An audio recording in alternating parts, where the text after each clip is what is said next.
Welcome, one and all, whoever may be watching this. This will be part 19 or 20 of West of Loathing, I'm not quite sure. I have a bit of a new setup going at the moment, and I was just kind of troubleshooting it a little bit, and everything was working during my last test, so I can only hope that everything is working now. Sometimes when it comes to all this technical stuff, it's better to just jump in and figure things out as I go. So let's do this and hope for the best. Okay.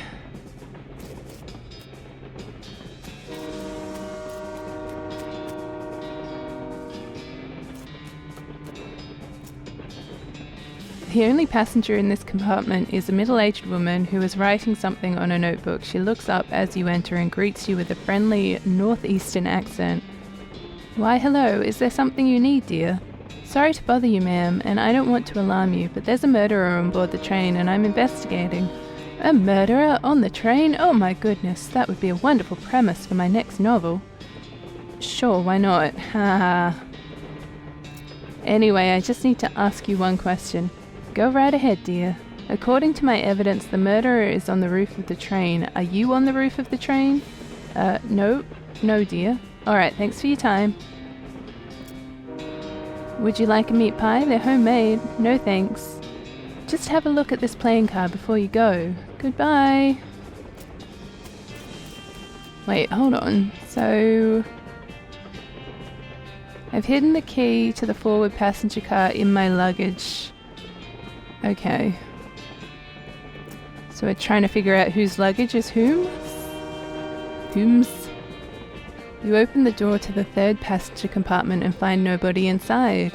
Since the note from the murderer said he was going to be on the roof of the train, that means he couldn't be in his passenger compartment. And since there's no one inside this passenger compartment, whoever the compartment belongs to can only, by process of elimination, be on the roof. Which means the person who rented this compartment must be the murderer, probably. The only clue you find in here is a luggage ticket, though. It has the number 3 on it. Well, let's go check. Nice, passenger car key. Haha, take that, murderer. You finally make it to the passenger car. One car back from the locomotive, which may be confusing if you thought locomotive meant the entire train. So I could just say the engine, except that also refers to the engine itself. That is, the actual steam engine that makes the train go, and not just the frontmost car of the train. Anyway, you're in the passenger car. Suddenly, Norton clambers in the window. He must have dramatically clung to the side of the train in order to reveal at the last minute that he hadn't actually been defeated. Dang it. He runs into the frontmost car of the train and locks the door. What a jerk. Maybe you could get some of the passengers to help break the door down and arrest him, or maybe you could just kick the door down and shoot him until he can't be bothered anymore. Up to you. Oh, I mean, can I get help? Am I gonna have to, talk to everyone? Excuse me, can you help me with something? Sorry, I'm busy. Ask my wife, or my daughter. Gosh knows she could do something to keep her occupied. What are you working on? It's quite academic. I'm sure you won't understand. Try me. If you must know, I'm a scholar of foreign antiquities. I am attempting to resolve the ancient conundrum from the Far East. He shows you a piece of paper covered with little boxes, some which have numbers on them. 50 mysticality. Good luck with that! I don't think I'm anywhere near 50. Nope. I mean, I could up that with some of the food and stuff that I have, but I still don't think I could get that up to 50. Alright, this guy is totally pranticking, which is a word I just made up, which means ranting in a frantic panic. Everyone else is ignoring him as hard as they can. Hey buddy, you okay? It's all a lie. We're never gonna get to Frisco. Frisco probably doesn't even exist. They've been testing to see how long we can survive on complimentary peanuts and bottled water, and now they're driving us out into the desert to some kind of government camp. They're going to use our organs to fuel alien flying machines. Oh, percussive maintenance. Oh, I definitely don't have that. Oh, far out. Hi, excuse me. Humph. Yeah, what is it? Crazy jerk calling himself Emperor Norton has hijacked the train, and I need volunteers to help me bust down the door and arrest him. I see, and? And will you help me? Nah, I'd rather not. That sounds quite strenuous, perhaps even dangerous. Come on, please. Nah, I don't think so. I'm quite comfortable here, and I prefer to avoid stress. Bread, please? Again, no. I'm supposed to avoid things that might raise my blood pressure. Pretty please with sugar on top? Sugar is one of those things. Pretty please with gravy on top? Gravy is another. Look, please just leave me alone. Please, please, please, please, please, please. No. Please, please, please, please, please, please. No. Stop that. I said no, stop asking. You're really getting on my nerves. Please, please, please, I'll stop asking if you say yes. No, damn it. Please, please, please, please, please. Alright, gosh, fine, I'll help. Just leave me alone. Thanks. Yeah, that's my way of convincing people to help me. Oh, 5. Hornswoggling. Okay, let's just leave. This little girl is peering out the window of the train, clearly bored out of her mind. Hi there, busy? No, all my toys and friends are in our luggage and it's boring and I hate it. Do you want to help me out with something really important? Huh? Like what? Well, the bad guy took over the engine car and I need some people to help me break down the door and arrest him. What? Lady, I'm just a little girl. Hey now, that's not a good attitude. Don't ever let anyone tell you you can't do anything just because you're a girl. But, okay, yeah, we'll bust that crook's face in. Whoa, that's the spirit. But you gotta pay me in advance. Jeez, you're learning too fast. Alright, what do you want? I like stuffed animals. I'll be right back. So we have to find her a stuffed animal? Excuse me, ma'am. Yes? Crazed Psycho has taken over the train's engine car and I need volunteers to help break down the door and arrest him. Oh my, I certainly couldn't be of any help with that. I am very conflict averse. What if I told you he hates birds and is determined to outlaw them from the territory after he seizes power? That's very sly, but I know you're only saying that because you saw the book I was reading. Yeah, you got me there. Any other ideas to convince me? Suddenly you hear a tapping on the passenger car window. What the? Russell! You open the window and your pet crow Russell flaps in and perches on your shoulder. Hey buddy, good to see you! Caw! Oh my gosh, what a beautiful crow, and he knows you? Oh sure, me and Russell go way back. Caw! I rescued him from a cat when he was only just out of the nest and raised him as a pet. I set him free when I left home recently. But what's he doing here? Has he been following you since then? No? He probably just happened to be flying by and spotted me on the roof of the train and recognized me. Crows are crazy smart like that. That's amazing. Oh, what I wouldn't give to have an avian friend like that. Well, I'm going to be doing a lot of traveling after this, I figure, so I can't really drag Russell along with me.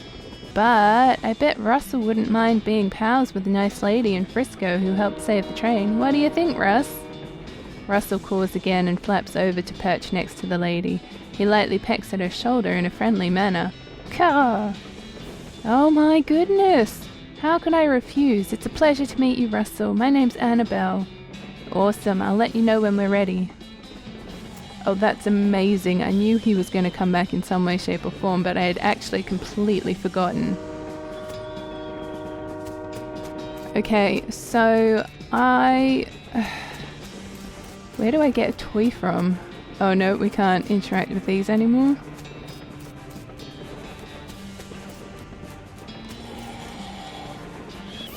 Alright, well, before we head on in, what I probably should do is maybe craft some stuff. If I've got anything to craft, I just need to figure out... There we are.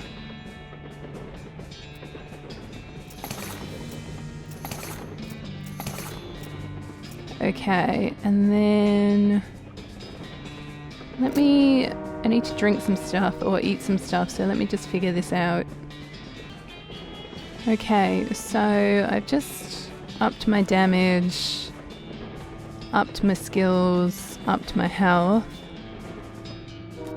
Let's go confront Norton for hopefully the final time. Me and this army. Oh no! That's... Hold on. Okay, I'm gonna have to just do it by myself because I don't have a doll. I don't have a way to get 50 mysticality. And I don't have a way to help this poor dude here. And I don't have Hornswoggling 5. Oh, it's so frustrating because I'm like 1 point off Hornswoggling. Yeah, anyways. It'll just have to be me. See how this goes. Okay, so let's poison. Let's set him on fire.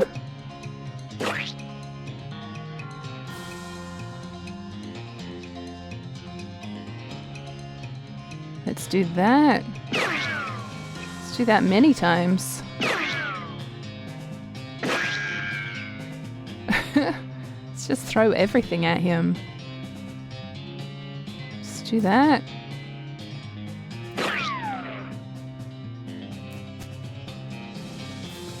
What's this one? Do that. And finish him off. Uncle. Okay, that wasn't too bad. Okay, well that's one way to deal with antagonistic bureaucrat. Not strictly speaking a legal or moral way, but it's hard to argue with success. Especially when you're dealing with a crazy old man who poisoned your eyes and kidnapped an entire train. Hooray! Oh, see, now I can get Hornswoggling up. You did it! Thanks, boss! No problem. We got the track laid right up to the station now, the first ever cross-territory railroad, thanks to the Manifest Destiny Railroad Company, and principally you. You did a real good job, Peggy Autry. Oh shucks, don't mention it.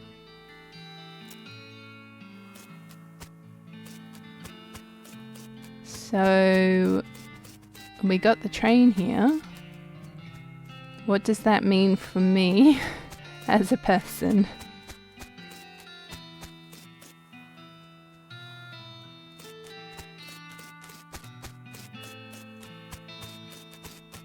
I forgot my hair flowers. Partner, help me. What are we doing? Looks like you saved the day. I knew you had it in you. Shucks, I couldn't have done it without you, Alice, while she wasn't there. I sure hope there's a happy ending. Well, no, we need to find... We need to find the lair of the necromancer. Okay. I guess I'm just making this up now, apparently. Is any of these places? Oh, hello. Oh no, we've already been here, haven't we?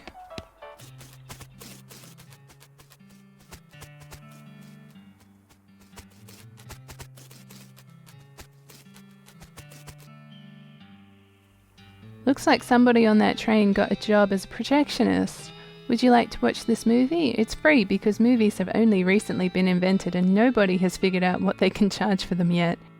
Note: doing this will not change anything about the world or your character. When the cutscene is over, you'll still be sitting right here and you can keep playing if you want. What? Okay, so yes. Some folks say endings don't matter. But other folks, they like to know how things turn out, the consequences of their actions, like... With the trains running again, Frisco thrived. People came from all over to seek their fortunes. But thanks to you, they didn't have to do it while on fire because some cow attacked their wagon.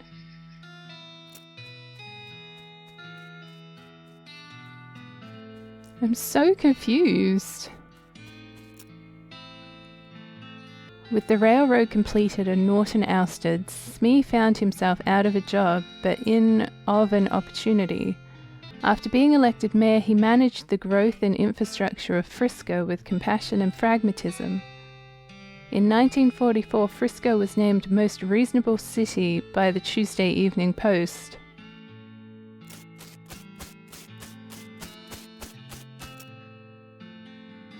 Dissatisfied with the thought of returning to her old life in Boring Springs, Doc Alice opened a free clinic in Frisco and lived out the rest of her days as a practicing doctor. Frisco's loose moral atmosphere and the opening of a mercury mine a ways down the peninsula meant she stayed too busy to worry much most days. The clinic was so important to Frisco's eventual counterculture movement that a popular song was written about it. The refrain was, "You can get rid of anything you want at Alice's clinic." Oh dear, they do not look well. After she had finished getting the bakery boys up and running, Louise moved to Frisco and opened her own shop specializing in artisanal breads and pies. Unfortunately, after some unknown vandal kept breaking in at night and destroying all of the pies, she had to switch to breads-only business model. Thanks to your assistance, Hobart Boopert got the photography bug, or should we say the photography owl. Anyway, he opened an art gallery so the citizens of Frisco would never again have to suffer from the inability to see pictures of owl skeletons whenever they wanted.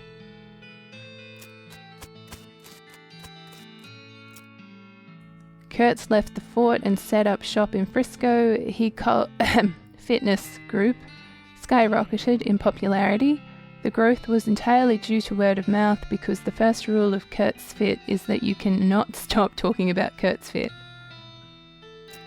Nice. Just have to let that play out for a while.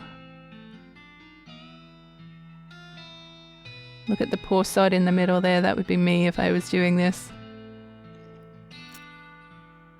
The washboard and guitar duo that you sent to Dirtwater started touring as Capone Holiday.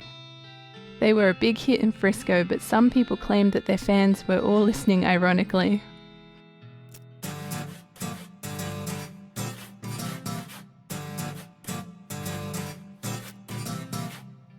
You solved all of Breadwood's problems. With the increase in moral and civic resources, they were able to clear the weeds from the road and fix the well and the broken hitching post.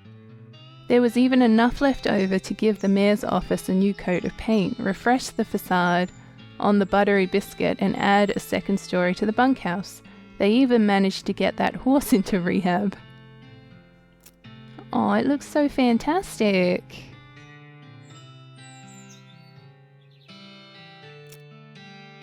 Chuck continued to run his blood and breakfast without incident, accident, scandal, or allegation for many years.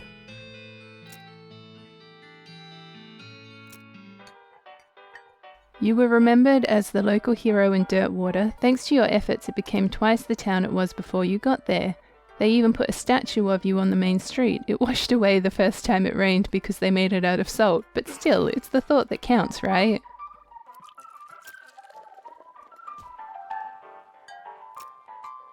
As for you, after your adventures, you settled in Frisco and bought a very long, very narrow house. You filled it with souvenirs of your exploits and started an antique hat rack collection. Yeah, I did. When you left home, you told Rufus that you wanted to help people. You helped 33 people over the course of your adventure. Your parents would be proud. Actually, I meant to say that they are proud. The last time you visited, you asked them both if they were proud, and they both said yes.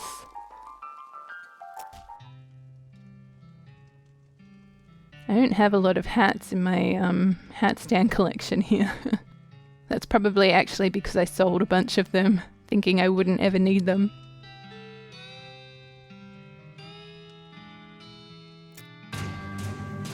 In 1906, all of the remaining hell cows in the West were simultaneously activated by some kind of signal from hell.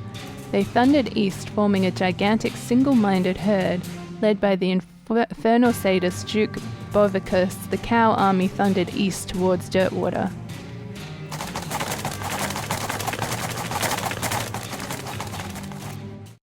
Fortunately, a gang of rodeo clouds swept in at the last minute and slaughtered the herd just before it reached Dirtwater. Unfortunately, all the townsfolk of Dirtwater had a hard time sleeping for pretty much the rest of their lives. Seriously, it was a grisly sight.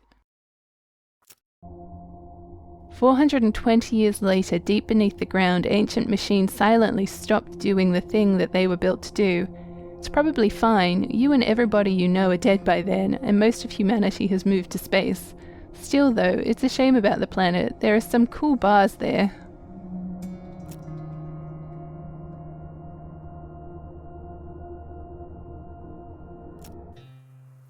Thank you for playing. I am so confused because I thought the main quest was figuring out the whole necromancer situation.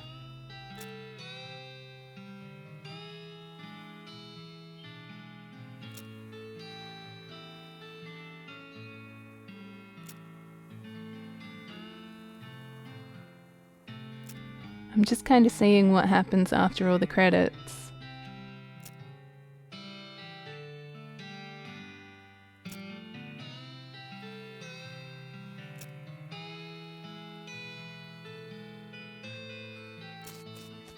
Okay, so I can still keep playing, so it's kind of like the end question mark. I'm so confused by that though, because I really thought the main sort of plot was figuring out the necromancer and that whole situation. I didn't realize it was getting the train to Frisco. But, I mean, it looks like we can still play, so I might as well keep going until I figured out that whole necromancer situation. Or at the very least, I could explore around here. See what's on this side of the map. Okay, I'm just a bit taken aback by that. I don't know. Anyways, we'll see what happens. I've got time to kill, so I might as well keep playing this game if that's an option.